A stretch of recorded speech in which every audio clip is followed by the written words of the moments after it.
नमस्कार, मैं श्रीलता और सावधान आ गया है महा तूफान, क्योंकि बंगाल की खाड़ी से उठा रेमल तूफान पश्चिम बंगाल पहुंच चुका है। रेमल तूफान ने दस्तक के साथ ही कहर बरपाना शुरू कर दिया है। बंगाल समेत कई राज्यों में अलर्ट है, लेकिन बंगाल इस वक्त सबसे ज्यादा प्रभावित है। आपको बताते चले कि पश्चिम बंगाल के रेमल तूफान का असर अब देखा जा रहा है। कोलकाता के एंटाली इलाके में एक शख्स के मौत की भी खबर आ रही है।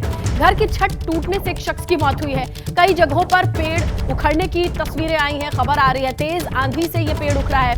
बंगाल के कई जिलों में रेड अलर्ट जारी किया गया है। बात करें हवाई और रेल सेवा की, तो दोनों पर ही रोक लगा दी गई है।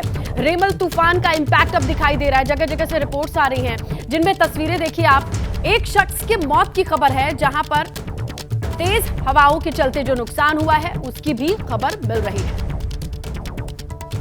देखिए, अब आपको कुछ तस्वीरें दिखाते हैं। अलग अलग तस्वीरें हैं ये, जहां पश्चिम बंगाल में चक्रवाती तूफान का क्या इंपैक्ट है ये आप देखिए। किन किन चीजों पर इनका असर देखने को मिल रहा है ये भी आपके सामने होगा। महा तूफान का ये असर कहां कहां है, इसके बारे में चलिए हम आपको बताते चलते हैं। जहां पर महा तूफान का असर पश्चिम बंगाल, ओडिशा, असम और मेघालय में, मणिपुर में, नागालैंड, अरुणाचल प्रदेश, त्रिपुरा में देखा जा रहा है। तो कुल मिलाकर के ये देखिए वो क्षेत्र है जहां पर इस तूफान का, चक्रवाती तूफान का सबसे ज्यादा इंपैक्ट देखा जा रहा है। बंगाल की खाड़ी से इनिशिएट हुआ है और उसके बाद किन किन राज्यों को जद में लेते जा रहा है, ये वो जोन है जो लाल रंग में आपको दिखाई दे रहा है। पीली डॉट से हम आपको बताते चले, ये वो राज्य है जहां पर इसका असर देखा जा रहा है। त्रिपुरा, उड़ीसा, पश्चिम बंगाल में आपको बताते चले सबसे ज्यादा इंपैक्ट है। मणिपुर, मेघालय, ये है पूरा ग्राफ, जिससे आप समझ सकते हैं कि कहां कहां इस तूफान का असर है। इसी बीच रेमल तूफान पर बड़ी खबर भी मिल रही है।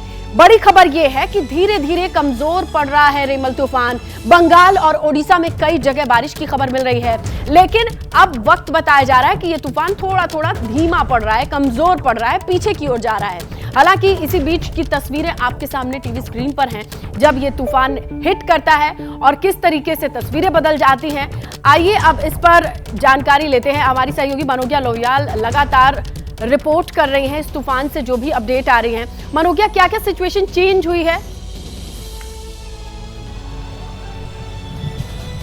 देखिए, सामान्य तौर पर 24 घंटे जो भी होते हैं साइक्लोन के बाद के, वो बड़े महत्वपूर्ण होते हैं, क्योंकि उसमें कभी तेज हवा चलने लगती है, कभी बहुत तेज और कभी बहुत धीरे। जब धीरे होती है तो लोग, जैसा कि मैं आपको दीघा में दिखाऊं इस समय, कि लोग अभी काफी आगे जा चुके थे। समुद्र में बहुत सारे लोग थे जो नहा भी रहे थे, लेकिन अब प्रशासन ने फिर एक बार, जैसे ही बहाव तेज हुआ है, जैसे ही उफान ज्यादा हुआ है समुद्र में, ठीक वैसे ही तुरंत सबको समुद्र से के किनारे से हटाकर अब अंदर के इलाकों में लाया जा रहा है।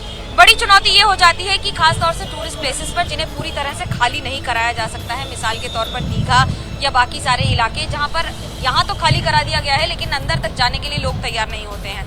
अब बात आवाजाही की और प्रशासनिक व्यवस्था की।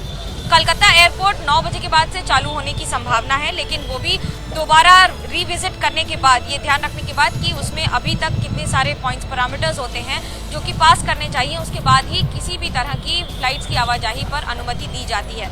अगर तेज हवाएं होंगी तो फ्लाइट्स का रुख और डाइवर्जन हो सकता है, दिक्कतें हो सकती हैं उड़ने में, लैंडिंग में, टेक ऑफ में, जिसकी वजह से अभी कल दोपहर से लेकर सुबह 9 बजे तक तो फिलहाल स्थगितादेश जारी है।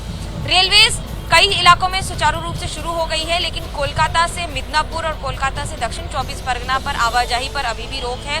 ये ध्यान रखा जा रहा है कि कई बार रेलवे के ट्रैक्स पर अगर केले का पत्ता गिर जाता है तो करंट, इलेक्ट्रिसिटी की वजह से दिक्कत होती है, ट्रेन की आवाजाही बाधित हो जाती है, यात्री परेशान होते हैं, और अगर बीच तूफान में फंस गई ट्रेन तो ज्यादा दिक्कत होगी, जिसकी वजह से TCOR और ईस्टर्न सदर्न रेलवे दोनों पर अभी फिलहाल ट्रेनों की आवाजाही पर रोक है। सामान्य तौर पर इस इलाके में आपको बहुत लोग मिल जाते हैं, लेकिन अभी इस पर भी रोक लगी हुई है। मौसम लगातार बदल रहा है। ठीक है, और आप नजर बना करके रखिएगा कि तूफान, चक्रवाती तूफान का सबसे इंपॉर्टेंट पॉइंट यही है कि अगले 24 घंटे में क्या सिचुएशन रहती है, इसे बहुत ध्यान से देखा जाता है। तो रेमल का महा अलर्ट कहां कहां है और इसकी क्या क्या सिचुएशन देखी गई हैं, ये भी हम आपको बताते चले। देखिए, अधिकतम गति है 135 किलोमीटर प्रति घंटा, जिससे ये तूफान चलता मिला। उत्तर दक्षिण 24 परगना में अलर्ट की बात सामने आती है। पूर्वी मिदनापुर की बात करें, वहां पे भी अलर्ट। कोलकाता एयरपोर्ट से उड़ानों को रोकना पड़ता है सिचुएशन को देखते हुए।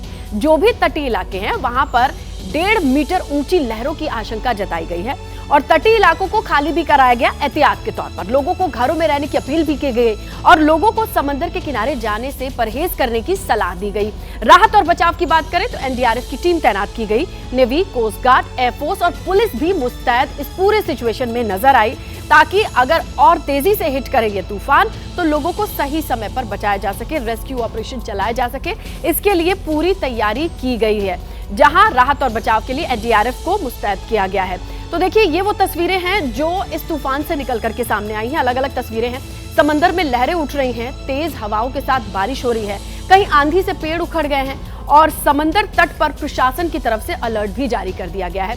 लोगों को समंदर के किनारे बीच पर ना जाने की सलाह दी गई, अपील की गई है, घरों में रहने की सलाह दी गई है। वहीं अगर कुछ गड़बड़ हो, कुछ और तूफान ज्यादा हिट करे तो एनडीआरएफ की टीम ने मोर्चा संभाल लिया है कि कोई भी अप्रिय स्थिति में वो लोगों को बचा सके। हालांकि ये सब तस्वीरें आप देखिए, समंदर की लहरों की ऊंचाई 1.5 मीटर आंकी गई थी, इतनी हो सकती है। तेज हवाओं का भी असर देखा गया है।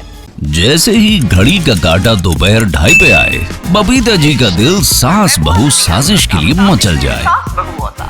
और ये है इनकी बहू, पूरे दिन ऑफिस की टेंशन हो जाए गॉन जब ये करें अपना फेवरेट शो फ्री टाइम पे ऑन।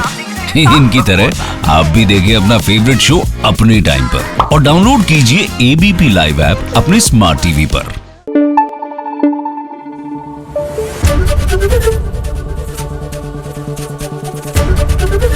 एबीपी न्यूज आपको रखे आगे।